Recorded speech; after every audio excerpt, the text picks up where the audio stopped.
OG మరియు కథల పల్లెటూరు. ఒకప్పుడు ఒక అందమైన పల్లెటూరి చివరలో ఓజీ అనే ఒక పెద్దాయన ఉండేవాడు.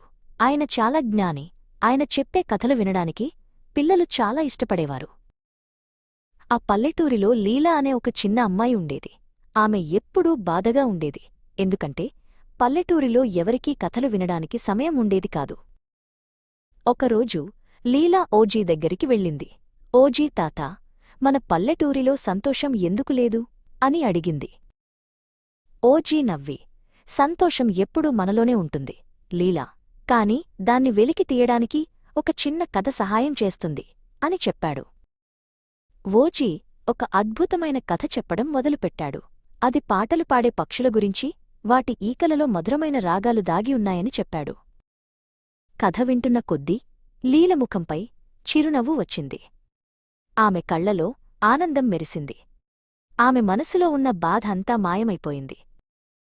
తాతా, ఈ కథలే మన పల్లెటూరికి కావాలి అని లీల ఆనందంగా చెప్పింది.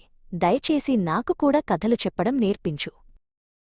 ఓజీ నవ్వి లీలను తనతో పాటు పల్లెటూరి మధ్యలోకి తీసుకెళ్లాడు.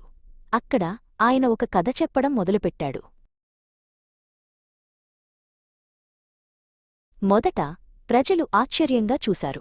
కాని ఓజీ చెప్పే కథ వింటున్న కొద్దీ వారి ముఖాలపై చిరునవ్వులు వచ్చాయి. వారు తమ పనులను ఆపి కథ వినడం మొదలుపెట్టారు. పల్లెటూరి అంతా సంతోషంతో, నవ్వులతో నిండిపోయింది. కథలు మళ్లీ పల్లెటూరిలో జీవం పోశాయి.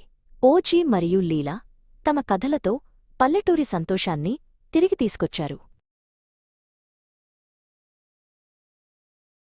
ఓజీ యొక్క జ్ఞానం, విజ్డమ్. ఒక అడవిలో చాలా పాత పెద్ద చెట్టు ఉండేది. దాని పేరు ఓజీ. ఓజీకి అడవిలో ఉన్న అన్ని చెట్ల కంటే ఎక్కువ వయస్సు. అది ఎన్నో సంవత్సరాలుగా అక్కడే ఉంది. ఓజీ చెట్టు కింద ఒక అమ్మాయి తరచుగా కూర్చునేది. ఆమె పేరు ప్రియా. ప్రియకు పుస్తకాలు చదవడం చాలా ఇష్టం. ఓజీ చెట్టు దగ్గర కూర్చుంటే ఆమెకు చాలా ప్రశాంతంగా అనిపించేది. ఆ అడవిలో చిట్టి అనే చిన్న కోతి కూడా ఉండేది. చిట్టి చాలా అల్లరిది. అది ఎప్పుడూ చెట్లమీద గెంతుతూ పండ్లను ఇతర జంతువుల మీద విసిరేది. ఒకరోజు చిట్టి ఒక పండును విసిరింది. ఆ పండు సరిగ్గా ప్రియ చదువుకుంటున్న పుస్తకం మీద పడింది. ప్రియ చాలా బాధపడింది. ఓజీ చెట్టు ఆకులను కదిలించి మెల్లగా గాలిని వీచింది. ఆ గాలి చిట్టికి ఏదో చెబుతున్నట్లు అనిపించింది.